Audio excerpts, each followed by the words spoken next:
You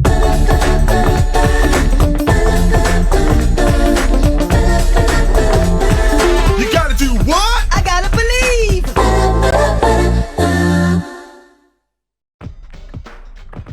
PaRappa the Rapper is a bit strange when it's compared to modern rhythm games. Now, I'm sure there's no shortage of weird ones out there, but I don't think they've had the same reach and influence that this game has. It's sometimes even credited as the first rhythm game, but it's probably just the first one that people actually cared about. Most systems prior to the PlayStation had trouble streaming high quality audio, especially vocals.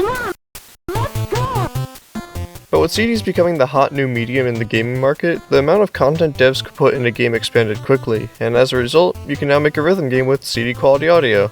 And that's what this game is. The first cutscene introduces the main cast perfectly. PaRappa loves Sunny, but kinda sucks in comparison to the absolute Chad that is Joe Chin. However, with the power of believing himself in rap, PaRappa tries everything he can to win Sunny's attention, despite her not being all that interested in Joe anyway. It's charming, and there's an incredible amount of dramatic irony. No, not now. I have to go to the bathroom. PaRappa looks so manly today. I've never seen him look this way before. Between every song, you're rewarded with a couple of cutscenes that are both hilarious and move the story forward, giving context to the next song that you'll be performing. They're rough around the edges, but that's exactly what makes them so incredible. It's almost as if everything was drawn and recorded once and just put in the game as is. Yeah, the maximum speed is tuned up to 463,200. And there's literally no funnier way to deliver that line. On the surface, gameplay might not look too different from most other rhythm games, but there are quite a few noteworthy features. As opposed to playing through the entire song by yourself, an instructor will say a line as prompts appear, and then you're supposed to repeat after them. With that said, the prompts at the top are closer to suggestions. You can change the timing and add extra notes in order to get a better score.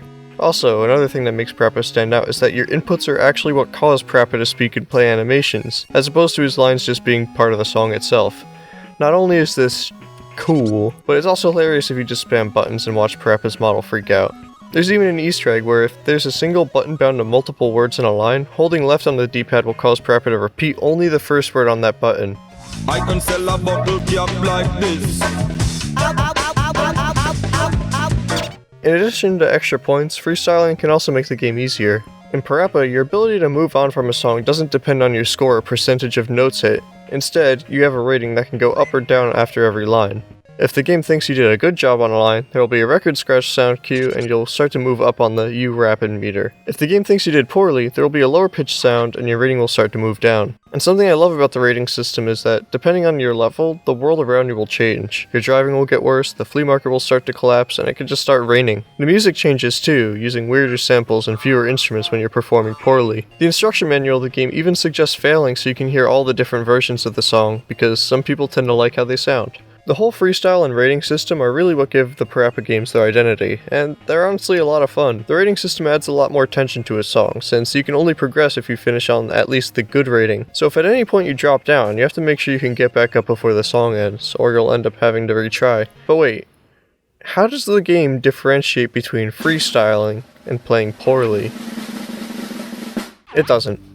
In fact, even playing the game as intended doesn't work half or even most of the time. I've never found a perfect solution that seems to consistently work, but I can usually pull myself through the level without too much trouble. Oh boy. For whatever reason, Stage 4 in particular is ridiculously finicky. It seems like I just fail with just about every strategy I try. It's the first level where you start to get more complex rhythms and more rapid and varied button prompts, but I'm not entirely convinced it's not the game's fault. It sounds like I'm pressing everything correctly, but the game just absolutely refuses to take anything. Lots of people online are quick to inform me that it's because you're emulating on a PS4 or some other garbage, and it's because you're not playing with the original on a completely lag-free analog setup. That's why it sucks. Lag-free or not, there's still no feedback from the game telling you if you input too early or late, and it can be extremely difficult to tell because there's hardly any leeway. Plus, it all seems like a cop-out anyway. I understand there's varying amount of lag added from digital screens, but something low latency like a computer monitor should be fine. It really couldn't change it that much, right? Right? How mad would you be if I came home with a CRT? Fat television. Why? I'd be pretty annoyed.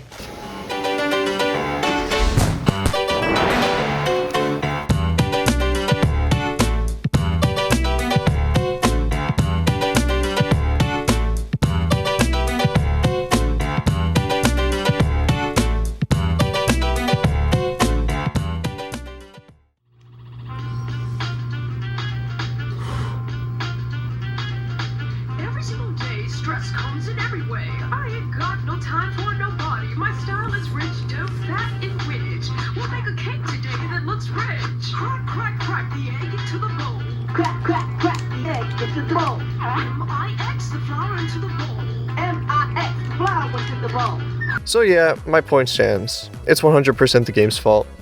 So many people struggle on this level in particular. At this point, it feels like the only reasonable way to pass the level is to use the bad detection to your advantage, and make the game think you're doing a really good freestyle.